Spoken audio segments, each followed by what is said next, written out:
राहुल गांधी ने supreme court में Modi surname case को लेकर ये बात साफ कर दी कि अगर उनको माफी मांगनी होती तो बहुत पहले माफी मांग लेते। पुणेश मोदी ने ये बात कही थी कि राहुल गांधी एक अहंकारी नेता हैं और उनको तो ये भी एक बड़ी शर्त दी गई थी कि अगर आप माफी मांगते हैं तो आपकी सजा माफ कर दी जाएगी, लेकिन उसको स्वीकार राहुल गांधी ने नहीं किया था। राहुल गांधी की जो बातें थी, जो दलील थी, जो फैक्ट थी, वो खुलकर उन्होंने गुजरात हाई कोर्ट के साथ साथ सूरत सेशन कोर्ट के समक्ष भी रखी थी, लेकिन तब उनकी दलीलों पर इतनी गौर से सुनवाई होने के बाद उनको फिर भी सजा दी गई थी। लेकिन अब बात आती सुप्रीम कोर्ट की। क्या सुप्रीम कोर्ट का रुख राहुल गांधी के प्रति बदलेगा? अगर ऐसा हुआ तो पुणेश मोदी को यहां पर जस्टिस बड़ा झटका दे सकते हैं। 2019 का यह मामला है, लेकिन 2024 के चुनाव से पहले राहुल गांधी की नाक में दम कर दिया है। लेकिन आप सभी को बता दें कि इस बार राहुल गांधी की तरफ से दावा किया गया है कि रिकॉर्ड में मोदी नाम का कोई समुदाय या समाज नहीं है, केवल मोदी वणिका समाज या मोद घांची समाज ही अस्तित्व में है, इसलिए समग्र रूप से मोदी समुदाय को बदनाम करने का अपराध तो बनता ही नहीं।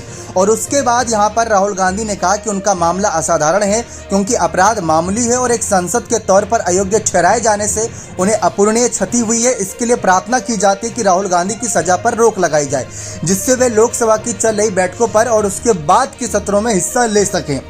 हलफनामे में कहा गया है कि याचिकाकर्ता ने हमेशा कहा है कि वह अपराध का दोषी नहीं है, दोष सिद्धि टिकाऊ नहीं है। अगर उसे माफी मांगनी होती और समझौता करना होता तो वो बहुत पहले ही ऐसा कर चुके होते, लेकिन राहुल गांधी इसमें अपने आप को दोषी समझते ही नहीं है।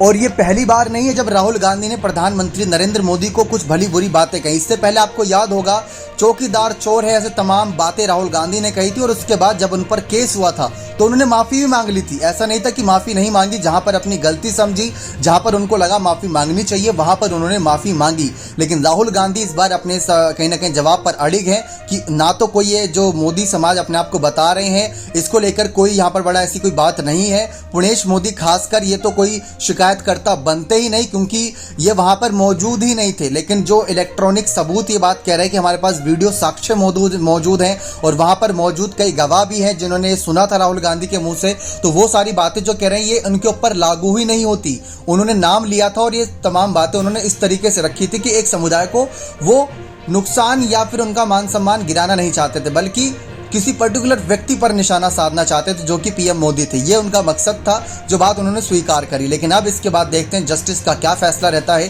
क्या इस खुलासे के बाद जस्टिस इस बार बड़ा झटका पुणेश मोदी को देंगे या फिर राहुल गांधी पर आकर तलवार लटकेगी? तो आप अपनी राय इस मामले पर कमेंट सेक्शन में जरूर रखेगा। बहुत बहुत धन्यवाद।